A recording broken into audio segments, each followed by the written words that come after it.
Em 2024, um conjunto de fatores mergulhou o sul do Brasil em um dos momentos mais devastadores da sua história recente. No Rio Grande do Sul, cidades inteiras desapareceram sobre a água, pontes foram destruídas, famílias perderam tudo. Centenas de pessoas morreram enquanto milhares tentavam sobreviver em meio ao caos. O cenário parecia impossível de acreditar. Ruas transformadas em rios, casas completamente submersas, helicópteros sobrevoando regiões isoladas, pessoas aguardando socorro sobre telhados. Em meio a tanta destruição, uma pergunta inevitável começou a surgir: como algo assim aconteceu? No meio de toda aquela situação caótica, o Estado se viu sem recursos suficientes e pouco preparo para enfrentar tempestades daquela magnitude. Nesse momento, 28 cidades gaúchas têm risco muito alto de inundação, condição atualizada frequentemente pelo Centro Nacional de Monitoramento e Alertas de Desastres Naturais.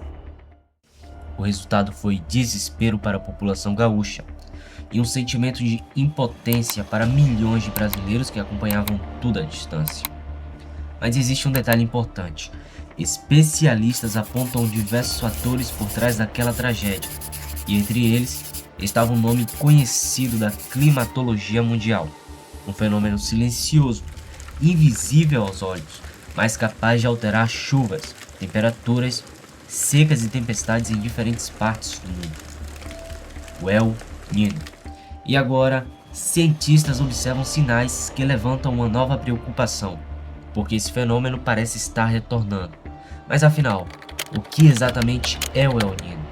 Como o oceano pode influenciar o clima do mundo inteiro e por que alguns cientistas observam esse fenômeno com tanta atenção? Para entender isso, precisamos voltar no tempo.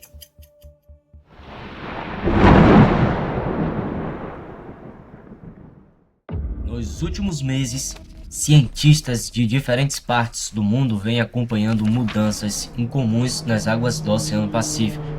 À primeira vista, pode parecer apenas uma alteração na temperatura do mar, mas o problema pode ir muito além disso, porque esse aquecimento pode representar algo muito maior: o retorno de um dos fenômenos climáticos mais influentes do planeta. Curioso pensar nisso. Um oceano chamado Pacífico, mas que ao longo das últimas décadas mostrou que pode desencadear eventos extremos em diferentes partes do mundo. Quando esse fenômeno acontece, determinadas regiões do planeta podem ter seus padrões climáticos intensificados. No Nordeste do Brasil, por exemplo, regiões já naturalmente quentes e secas podem enfrentar períodos ainda mais severos de estiagem. Reservatórios diminuem, o solo perde umidade, a vegetação sofre. Já no sul do país, onde historicamente as chuvas costumam ser mais frequentes, o cenário pode ser o oposto: tempestades intensas, volumes anormais de chuva, alagamentos, deslizamentos e, em casos extremos, tragédias. Vivemos em um país que ainda enfrenta limitações estruturais importantes, e quando esses fenômenos climáticos intensos encontram cidades sem preparo adequado, as consequências podem ser devastadoras. Porque existe algo que nem mesmo países desenvolvidos conseguem controlar completamente: a força da natureza. Mas afinal, o que é o El Niño?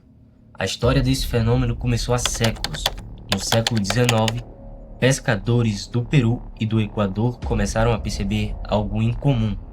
Próximo ao período do Natal, as águas do oceano ficavam mais quentes do que o normal, e junto com esse aquecimento, os peixes simplesmente desapareciam da região. A pesca era afetada diretamente. Sem entender exatamente o que estava acontecendo, aqueles pescadores decidiram dar um nome ao fenômeno: El Niño, uma referência ao menino Jesus, ou mais especificamente, El Niño de Navidade, o menino do Natal.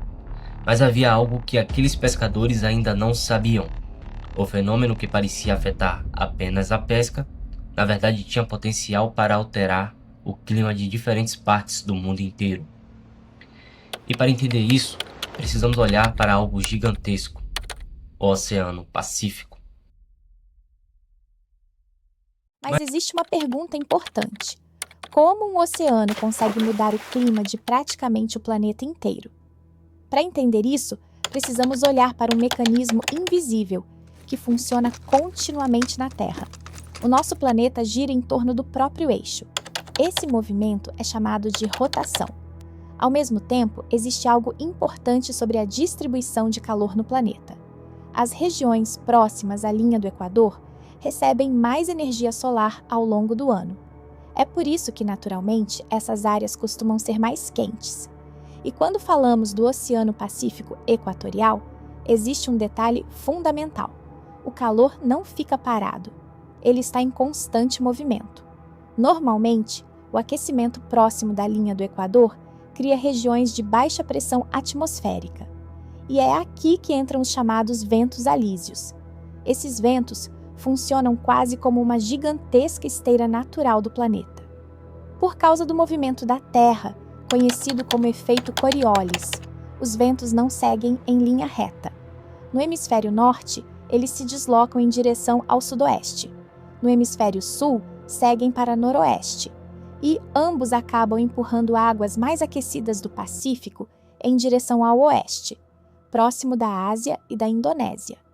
Enquanto isso, no lado leste do oceano, próximo à costa da América do Sul, acontece algo extremamente importante.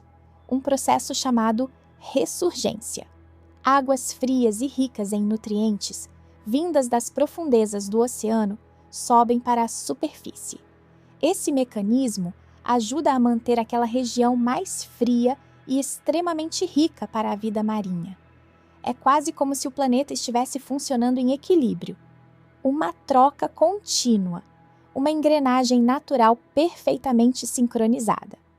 Mas o problema começa quando esse sistema enfraquece, e os cientistas ainda estudam profundamente por que isso acontece. O que sabemos é que, em determinados períodos, os ventos alísios perdem força, e quando isso acontece, a esteira desacelera. As águas quentes que normalmente permanecem concentradas no oeste do Pacífico começam a retornar para o centro e para o leste do oceano. O resultado? A pressão atmosférica muda, os ventos enfraquecem ainda mais, e o planeta inteiro começa a sentir os efeitos dessa alteração. É exatamente aí que nasce o El Niño. Agora imagine algo diferente. Imagine uma fábrica gigantesca, uma fábrica chamada Terra. Nela existem dois grandes extremos, representando o norte e o sul do planeta. No lado oeste da fábrica, existe um enorme tanque de abastecimento. Ele representa regiões como a Ásia e a Austrália. No lado leste, existe uma espécie de radiador gigante, representando a costa da América do Sul. Esse radiador precisa ser constantemente resfriado para manter o funcionamento da fábrica em equilíbrio. E quem mantém tudo funcionando?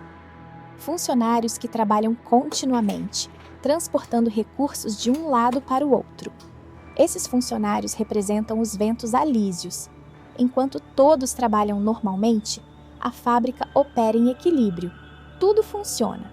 O sistema se mantém estável. Mas existe um problema. Imagine que, de repente, o dono da empresa decide cortar parte dos pagamentos.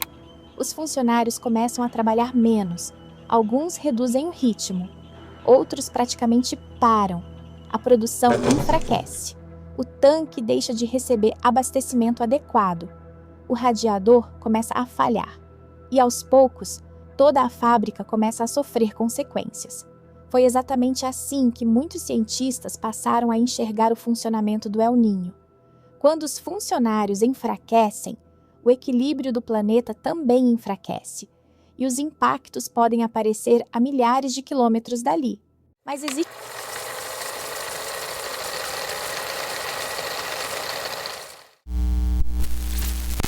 Mas afinal, o El Niño realmente pode causar destruição? A resposta está na história. Porque ao longo do tempo, diferentes eventos extremos aconteceram justamente durante períodos de forte atividade do fenômeno. No final do século XIX, entre os anos de 1877 e 1879, o Brasil viveu um dos maiores desastres climáticos de sua história. Principalmente no norte e nordeste do país, uma seca severa atingiu a região de forma devastadora.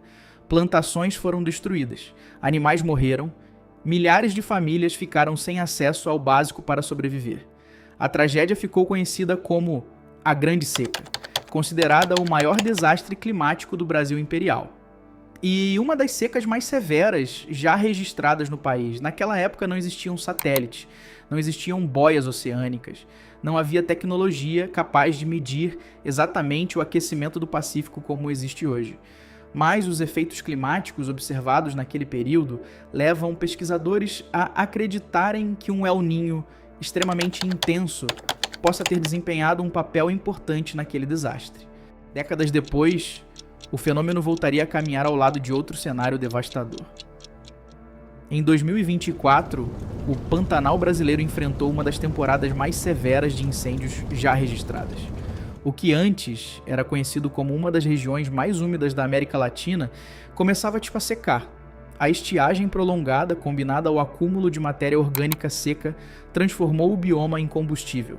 As chamas avançaram, animais morreram, ecossistemas inteiros foram destruídos. Foi uma devastação em massa. E mais uma vez, lá estava ele, silencioso, invisível, mas presente entre os fatores climáticos observados naquele período, o El Niño. Em 2024, o sul do Brasil voltaria a viver algo que parecia impossível de imaginar. Uma sequência histórica de tempestades mergulhou o Rio Grande do Sul em um dos maiores desastres climáticos já registrados no país. Rios ultrapassaram níveis históricos. Bairros inteiros desapareceram sobre a água. Estradas foram destruídas. Pontes cederam. Milhares de pessoas ficaram isoladas. O estado parecia paralisado diante da força da natureza, mas especialistas apontaram algo importante. Um desastre daquela magnitude dificilmente pode ser explicado por apenas um fator. A tragédia envolveu mudanças climáticas, condições atmosféricas específicas, vulnerabilidades estruturais e falhas históricas de infraestrutura. Mas existe algo que muitos climatologistas também observaram naquele período: o fortalecimento de padrões climáticos associados ao El Niño, um fenômeno que, dependendo da intensidade, pode favorecer chuvas acima da média no sul do Brasil. Mas talvez a parte mais impressionante tenha sido outra. Mesmo diante do caos, milhares de pessoas decidiram agir. Barcos improvisados, resgates voluntários, pessoas comuns arriscando a própria vida para salvar desconhecidos. Em meio à destruição, também surgiram histórias de humanidade, porque às vezes é justamente nos maiores desastres que vemos o melhor e o pior da nossa espécie. Os impactos desse fenômeno não ficam restritos à América do Sul. Em diferentes momentos da história, o El Niño coincidiu com eventos extremos ao redor do planeta. Em 1998, por exemplo, enchentes severas atingiram partes da China, deixando milhares de mortos e milhões de pessoas afetadas. Na mesma época, outro evento silencioso acontecia nos oceanos, um dos maiores episódios de branqueamento de corais já registrados. O aumento anormal da temperatura dos mares afetou ecossistemas inteiros. Estima-se que uma parcela significativa dos recifes de corais do planeta tenha morrido naquele período. E isso nos leva a uma conclusão inevitável. O El Niño não é apenas um fenômeno regional. Ele faz parte de uma engrenagem climática gigantesca. Uma mudança em um oceano, capaz de gerar consequências em diferentes continentes. Mas existe uma pergunta que inevitavelmente surge. Isso pode acontecer novamente? A resposta curta é sim. O El Niño é um fenômeno natural, ele acontece em ciclos. Mas existe um detalhe que preocupa muitos pesquisadores. O planeta está mais quente do que décadas atrás. E isso significa que determinados efeitos climáticos podem se tornar ainda mais intensos. Mais ondas de calor, mais secas severas, chuvas extremas, maior pressão sobre reservatórios de água, impactos na agricultura, oscilações no preço dos alimentos, mudanças que podem afetar desde grandes cidades até o prato na mesa de milhões de pessoas. No sul do Brasil, eventos extremos de chuva podem voltar a acontecer. Já no norte e nordeste, períodos prolongados de estiagem podem se intensificar em determinados cenários.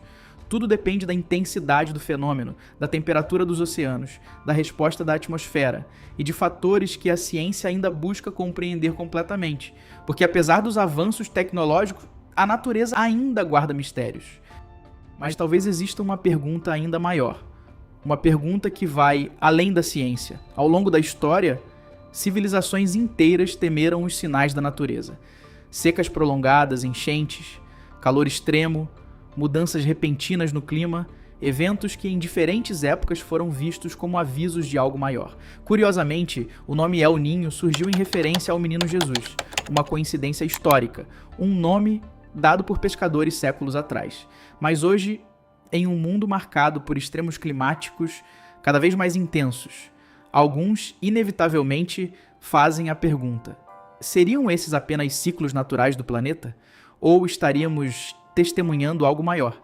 Algo que muitos chamariam de sinais dos fins dos tempos? Talvez ninguém tenha essa resposta. Talvez estejamos apenas observando um planeta seguindo seus próprios ciclos. Ou, talvez, estejamos ignorando sinais que sempre estiveram diante dos nossos olhos. Mas existe algo que parece impossível negar. O planeta está mudando e a natureza sempre encontra uma forma de lembrar quem realmente está no controle. No fim, o El Niño não é apenas sobre águas aquecidas no Oceano Pacífico. É sobre como tudo está conectado. Oceanos, ventos, chuvas, secas, temperaturas, ecossistemas e vidas humanas. Uma alteração aparentemente distante, capaz de mudar a realidade de milhões de pessoas. Porque às vezes, os maiores acontecimentos do mundo começam de forma silenciosa, muito longe dos nossos olhos, no meio de um oceano. E talvez a pergunta não seja apenas quando será o próximo El Niño, mas sim, estamos realmente preparados para ele? Se você gosta de entender os fenômenos que moldam o nosso planeta e quer acompanhar mais conteúdos como este, inscreva-se no canal, porque o próximo grande acontecimento pode estar acontecendo agora, e você vai querer entendê-lo antes que ele aconteça.